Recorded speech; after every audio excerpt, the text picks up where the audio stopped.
This week on episode 118, we give our spoiler-free review of the upcoming Flash movie.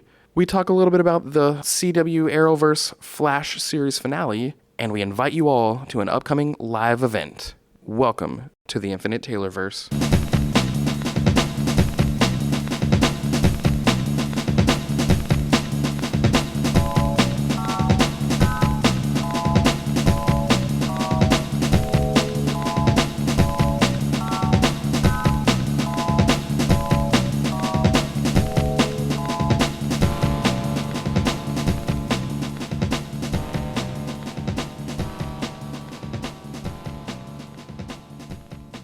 Warning. Red alert. Danger, Will Robinson! Danger! That's the emergency alert. This episode is full of spoilers for some of the latest and greatest nerdy movies and shows. Spoilers. Listener discretion is advised. What's up, everybody? Welcome to the Infinite Taylorverse podcast. I'm Billy Taylor. And I'm Taylor Oxner. And this week, we are coming at you guys to talk about some of the fun stuff we got to do the past few days and some of the latest news and all that good stuff. But before we jump into it, Taylor, what have you been nerding out about this week? I think I'm nerding out about the same thing you're nerding about this week. I think so.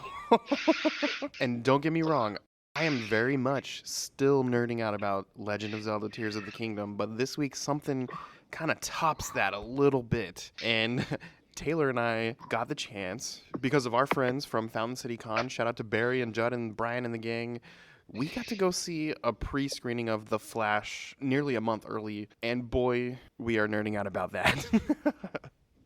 Yeah. It was a test screening. They did say that it might not be the final. They said they're probably going to change some things. But yeah, we get to see it. Yeah, and like you just said, there was a little bit of some CGI things I'm sure is going to be touched up and things like that. But when you ignore that kind of stuff, man, I have to say, you know, this is my spoiler-free take. My gosh, it was so freaking good. It's very good. Obviously, nostalgia plays a big part in this, and boy, the nostalgia had me going crazy. But I think even beyond the nostalgia, it was still very, very good. The story was awesome. If you know anything about the comics and Flashpoint and all that, this is a very Flashpoint-esque story that kind of tends to set things on a new path, and that's kind of perfect timing because of James Gunn and Peter Safran coming in here to recreate the DCU. But yeah, we are nerding out so much about this movie because of how good it was, and I'm honestly, a lot of times when I go see a pre-screening or something like that, I'm good. I've seen it, and once it comes out on, home video, I'll watch it again. But when this one officially comes out, I might have to go see it again just to see the comparison to the initial pre-screening product and the final product because, man, it was so good. Yeah, I'm definitely going to want to take Lauren to see it if I can get in again. Yeah. Man, we know we give you guys a spoiler warning, so spoilers are pretty imminent in this show, but I think we'll hold off on telling all the secrets before it officially comes out. But dang, it was so good. Yeah, we have a lot to talk about. Yes, and I know there's a lot of controversy with Ezra Miller, and that has made it a little bit difficult to want to support it, but dang, having seen it, it's just so good. Yeah, I'm the same way. I'm probably a little bit more hesitant on it just because you're more of a DC guy than I am, so it's a little bias in your corner there. Yeah. But all I can say is that they did a good job. Yeah. And it's a bummer that they decided to live like that in their real life so that, because I mean, after seeing this movie, I can definitely see him doing very well for himself. Yeah. And, by all accounts, everyone deserves a second chance, and they are going through rehab and treatments and all this stuff. So, hey, hopefully things work out for the better and we move forward and all that good stuff because this movie was so good. And I feel kind of dumbfounded because without spoilers, all I can really say is how good it was, but I cannot wait to talk about why. Yeah, exactly. But anyway. But yeah, so that's what we've been nerding out about. And typically we start with Marvel, but let's start with DC because we're already in it. So speaking of The Flash, as of us recording this tonight, The Flash TV series has its series finale. And for people who've been with it from the beginning, I've seen every episode of every CW DC show, and it's kind of weird that it's wrapping things up. And there's rumors that, Superman and Lois, when this season ends, it's probably going to be picked up over on HBO Max, or Max as they're now calling it since the Discovery merger and all that. But that's kind of Arrowverse adjacent in the first place. It technically doesn't take place in the same universe if you've seen Crisis. But this wraps up the Arrowverse, and I'm a little bummed out. I'm a little sad about it, but I'm glad it's ending on a high note. I'm glad it's ending in a way that they got to write the ending as opposed to being canceled. And if you've seen the latest ads for it, we're going to see just about every speedster villain that's been in the series culminate together in this episode. And I'm just so excited to watch it tonight. Yeah, I'm excited to eventually see it when I do. Yep. And then now shifting gears back over to Marvel, a couple little pieces of news. So the Spider-Verse movie, Spider-Man Across the Spider-Verse, we're about a week and a half away from that movie being released, which I'm also very excited about. But there was an ad recently where in the ad, the cartoon crossed over into the live-action universe, and the character they showed wasn't any of the Spider-Men or anything like that, but it was Mrs. Chin, the shop owner from the Venom movies. It shows the villain, the Spot, go through a portal, and he's in her store, and he grabs some gum, and then he leaves. I haven't seen it yet. Yeah, I just saw it this morning. Is it like a TV spot or is it like a trailer? This one is a TV spot. Okay. And it could have just been an ad for gum, but I don't know. Maybe it's kind of a little foreshadow. That'd be pretty cool to see, Tom Holland or Andrew Garfield or Tobey Maguire show up in this movie for a second. And I'm hoping they do. It would be cool. And then the only other little bit of Marvel news is there's been some Captain America New World Order pictures, behind-the-scenes pictures released. And I guess there was a silhouette of a figure that people are speculating is the character King Cobra. You're more of the Marvel guy than I am, so I don't really know much about that character, but that's just kind of the latest news they've got thrown out there, the latest speculation. Also, didn't they change the name of the movie? Do you recall what they changed it to, or did they just say that they are I think it's called A New Legacy. Okay. I think I like that a little bit better. I think that's what it's called. And then the King Cobra character is the leader of the Serpent Society, which is a terrorist organization in the Marvel Universe. It's adjacent to like AIM. Gotcha. Or Hydra. They work with Hydra a lot. That makes sense. And his partner that he used to work with a lot was Mr. Hyde. Okay. And that's so maybe... Am I wrong? Is that a Hulk character? I don't think he's originally a Hulk character. I want to say he was an Iron Man villain originally. Okay. But yeah, the Hulk does fight him from time to time. But I usually have seen him either in Daredevil books or Avengers books, but he's with a group of other villains. Gotcha. Yeah, I couldn't tell you the last time I saw a Mr. Hyde thing where I could. Moon Knight in like 06, something like that. Okay. The run, I remember him being like a big deal in that run for a couple issues, and that's like the last time I remember him being a huge deal. Cool. I know that this movie coming, I really enjoyed the Falcon and the Winter Soldier series, so I can't wait to see the next installment of those characters. Also, it's the lead-in to the Thunderbolts, so there's going to be a lot of cameos in it, I believe. Oh, yeah, and maybe we'll see, and maybe it'll be a post-credits thing, we'll see Harrison Ford turn into the Red Hulk or something. I bet they saved that for in the Thunderbolts. Thunderbolts. That makes sense, yeah. But I bet they show the team of the Thunderbolts at the end of the Captain America movie. Yep. I'm so excited for those things to come. Oh, yeah. Over with Star Wars, it's a little bit of a bummer, sad news. So the actor Ray Stevenson, who is playing this really cool character that we've seen for the first time ever on the Ahsoka trailer, named Baylan Skoll, who's a former Jedi who turns into a baddie and it just goes rogue, and who knows what's up with this character. He looks super awesome in the trailer.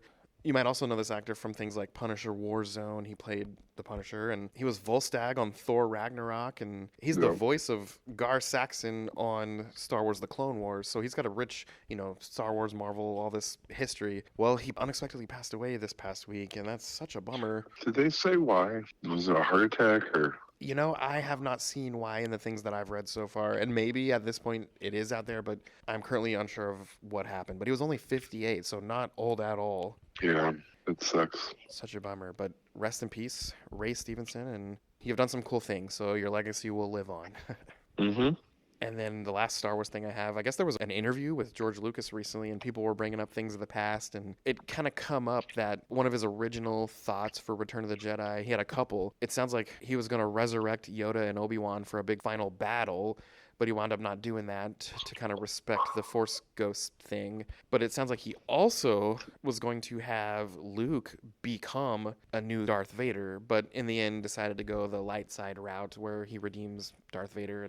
But can you imagine the stories that could have come out of those things if they happened? Yeah, that seems so bizarre, though. Right? The idea of those happening now is just like, what? Yeah, it's just not what we're used to at all. Yeah, I don't understand the Star Wars fan in general. Yeah. I think they're super weird about their properties. Yeah. But this line of questioning, and it's like, does George Lucas really have anything to do with it anymore? I think he's kind of a consultant, but creatively, he is not in charge at all. Yeah, it's just, I don't really understand what the whole, if he's not a part of it anymore, why are we, you know what I mean? Yeah. I think people just care. They just care what his thoughts are, maybe. I don't know. I mean, George Lucas, as much as like good he's done with movies, he's also made the special edition versions and Yeah. added weird stuff. And, like he's said before that he'd rather not deal with actors and just have CGI. Oh, but he loves Not- ChatGPT. Oh, I know. You know, I think that he's just not necessarily what the Star Wars fans think that, you know what I mean? Like, a lot Yeah. of them are really upset about Disney and everything, but it's like, man, you should hear some of the stuff George Lucas wants to do with those movies. Like, Right? you'd be very surprised at how much you hate them. Yeah. Yeah, that's just how I feel about it. I think he's, you know, Yeah. he's fine, but I just don't understand why we keep going back to that same well. Well, hey, elsewhere out in the pop culture universe, we've got a few more things coming. Avatar: The Way of Water is finally going to be on Disney Plus on June 7th, so anyone who's been waiting to see that. It's also going to simultaneously release on the HBO Max app on June 7th, so folks can watch that at home.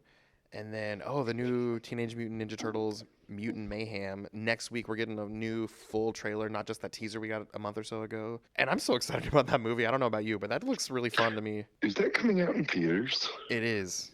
Oh yeah, I'm excited. I saw the first preview or teaser or whatever, and I couldn't tell if it was going to be to a Blu-ray or, you know. Yeah. I can see it being like a Paramount Plus exclusive thing, but it is coming to theaters. That's very exciting. Yeah. For you gamers out there, fans of Mortal Kombat, the new Mortal Kombat game that's coming out pretty soon is going to have a lot of random playable characters, just like the recent one, but it sounds like the two they just announced are Peacemaker and Homelander are going to both be available to play in the new Mortal Kombat. Yeah, also Omni-Man. Oh, yep, and Omni-Man, yep. That's Yeah, kind of fun.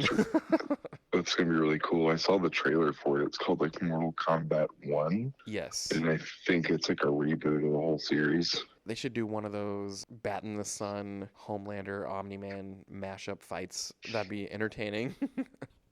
Yeah, like the super power beatdowns or whatever they're called. Yes. Yeah, that'd be cool. One final weird thing in the news that I saw is a lot of movies are getting kind of the horror movie treatment. There's a Winnie the Pooh horror movie and all that. Well, they just announced there's going to be a Cinderella horror movie. And Oh, goodness. yeah, I know. I don't know. I'm not a big horror fan, but every now and again something like that comes up and it piques my interest just to see how crazy it is. Yeah, I'm more into that than you are, but at the same time, I hear stuff like that and I just start laughing. I'm just like, it's got to be awful. Right? I got to see it. And anytime I watch horror movies, I think that's what I like about them is, wow, this is just awful. Yeah, I can agree with that on most horror movies. I almost like them to be bad, Yeah. if that makes sense. There's a couple horror movies that I watched just out of curiosity. The It remake movies.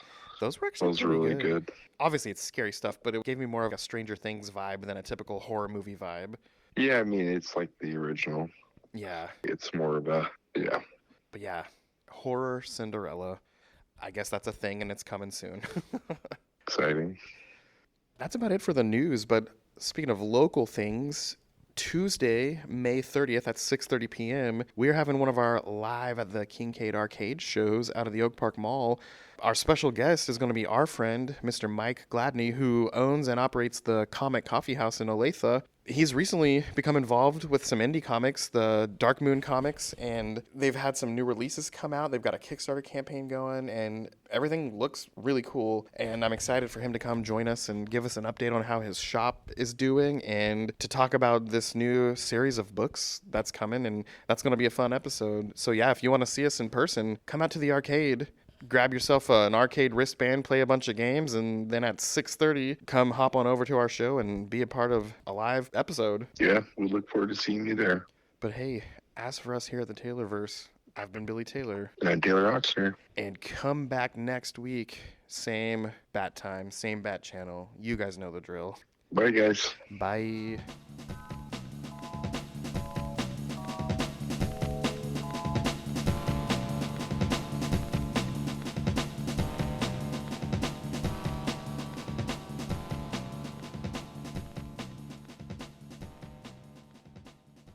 This episode was brought to you by the Kincaid Arcade. For all of your arcade needs and video game fulfillment, go head on over to the Kincaid Arcade at the Oak Park Mall in Overland Park, Kansas. These guys have every imaginable classic game possible. They have arcades. They have every console you could think of. They have special tournaments all the time. They set up parties and events for all of your party needs. So head on over there once again to the Kincaid Arcade at the Oak Park Mall in Overland Park, Kansas. Go get a bracelet, go play free play the whole time, and have a blast.